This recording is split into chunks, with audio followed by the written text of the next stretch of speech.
Hello everyone! Today we're going to look past the usual postcard pictures of the Caribbean because we're diving into the financial engines that really power its economy. We're talking about the region's key stock exchanges. So, when you think of the Caribbean, what's the first thing that pops into your head? I bet it's sun, sand, right? Beautiful beaches, that crystal clear water. And look, you're not wrong. But what if I told you there's something else going on? A really powerful force that's just as important.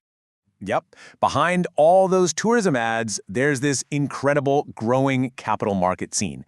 It's a whole network of exchanges that are absolutely crucial for the region's financial health, opening up doors for investment and, real economic growth.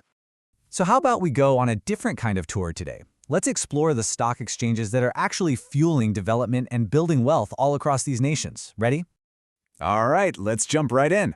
Our first stop is a really unique one. It's a single market that serves a whole bunch of different nations. We're talking about the Eastern Caribbean Securities Exchange, or the ECSE for short. The ECSE is actually pretty groundbreaking. It was set up back in 2001, and get this, it was the Western Hemisphere's very first fully electronic regional stock market. I mean, just think about that for a second. From day one, it was built to handle secure and totally transparent trading across an entire currency union. That's a huge deal in the world of finance.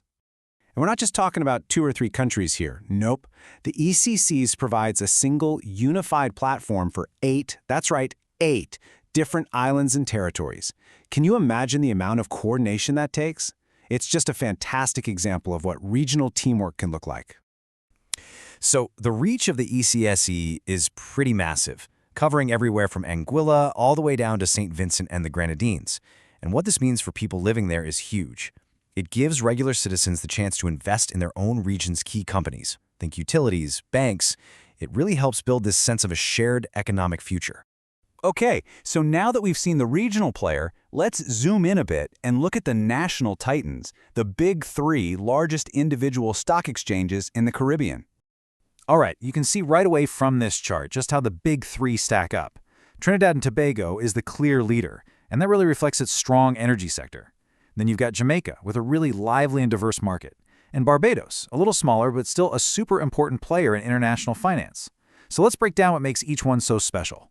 First up, let's talk about the regional heavyweight, the Trinidad and Tobago Stock Exchange, the TTSE. We're talking a market cap of over $17 billion. That makes the TSE the biggest exchange in the Caribbean by a long shot. And with that kind of size, you can bet it has a massive influence on the whole region's financial world. But it's not just about the size, right? What's really crucial here is its history. The TTSE was founded way back in 1991, and it's been incredibly resilient.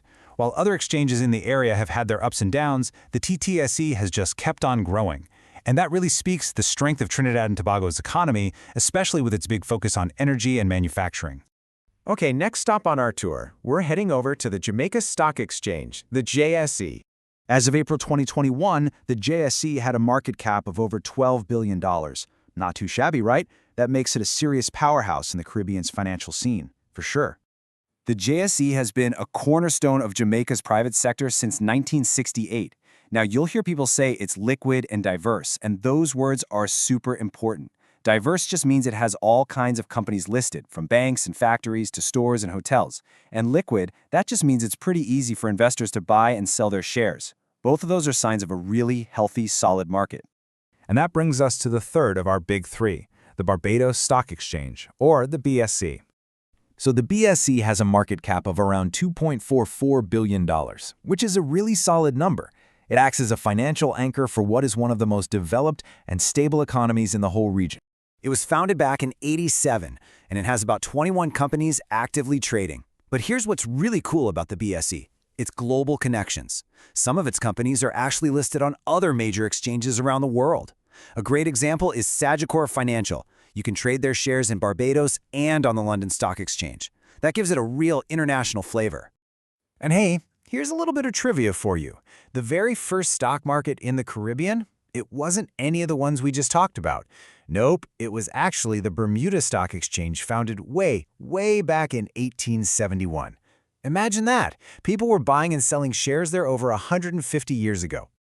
Okay, so we've done our tour. We've seen the regional player, the ECSE, and we've met the big national titans. But let's take a step back and ask the big question. Why does any of this matter? Why are these markets so important? This really gets to the heart of it. For everyday families all across the Caribbean, these exchanges are a huge deal. They offer a much more powerful way to grow your money than just sticking it in a savings account. It's a way to actually own a piece of successful local companies, to earn dividends, and to grow your wealth as those businesses succeed. And honestly, if you take one thing away from this, let it be this. Yeah, these exchanges are small potatoes compared to Wall Street or London, but for their own economies, they are absolutely vital. They are the engines. They're where a local business, maybe a bakery, maybe a small tech company can get the money it needs to grow, to hire more people, to become the next big success story. They literally turn savings into investment, and that investment turns into real progress. So that leaves us with one final thought, a question about the future. As emerging markets keep getting bigger and more influential around the world, what's next for the Caribbean's exchanges? Are we going to see them team up more? Will there be more innovation? More connections to the global market? It's definitely going to be an exciting future to watch.